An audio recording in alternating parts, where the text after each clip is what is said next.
सुंदर राइजे मोर केड़े मिठा मो भाषा ओडिशा मो ओडिशा। नमस्कार दर्शक बंधु, ओडिशा इतिहास फर्दर नुआ अध्याय को स्वागत करुच्ची मु देवीदत्त। आज आमे बुली जिबा जाजपुर अन्यतम पर्यटन स्थली अशोकझर। तेबे चलतु आमे बुली जिबा अशोकझर।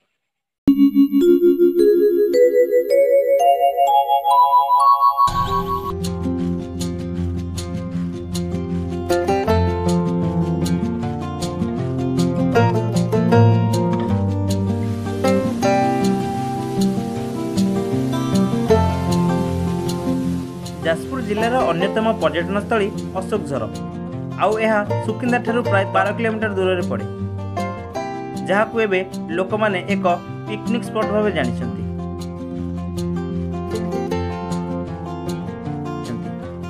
अशोकझर रे उच्च पहाड़र दृश्य और झरणार कुळुकुळु नाद पर्यटकंक मन मोहिଥାଏ।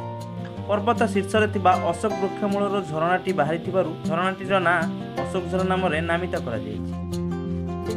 आउ एई अशोकझर पहाड़ रे पूजा पाउछंती माँ अशोकेश्वरी। अनादि कालरू माँ एठारे पूजा पाई आसुछंती बोली लोक कथा रहिछि।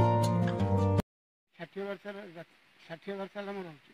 किंतु प्राचीन काल ठाकुर प्रथम ये जो गछमूल माँ अच्छा अशोकेश्वरी से प्राचीन काल यहाँ आम कहीपर केत दिन सी बसी अच्छा भी कि राजा जड़ाक अमल जो राजा मैंने शिकार करके पहाड़ को आसती जो माँ का पाखे गुहारि रुहति से निर्देश देव पहाड़ को चढ़े निर्देश न देव तलू कर एठारे सेप्टेम्बर मासरू आरंभ करी प्रायतः जनवरी मास पर्यंत बहु पर्यटक मानक भीड़ लगी रही है। आउ एमाने एठारे बनभोजी करिथांती।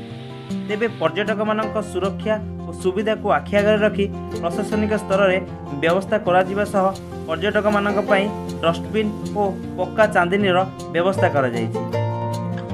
तेबे दिनकु दिन एई अशोकझरर चित्र उन्नत होउथिबा बेले दर्शक मानकर भीड़ मध्य बढ़िबारे लागिछि।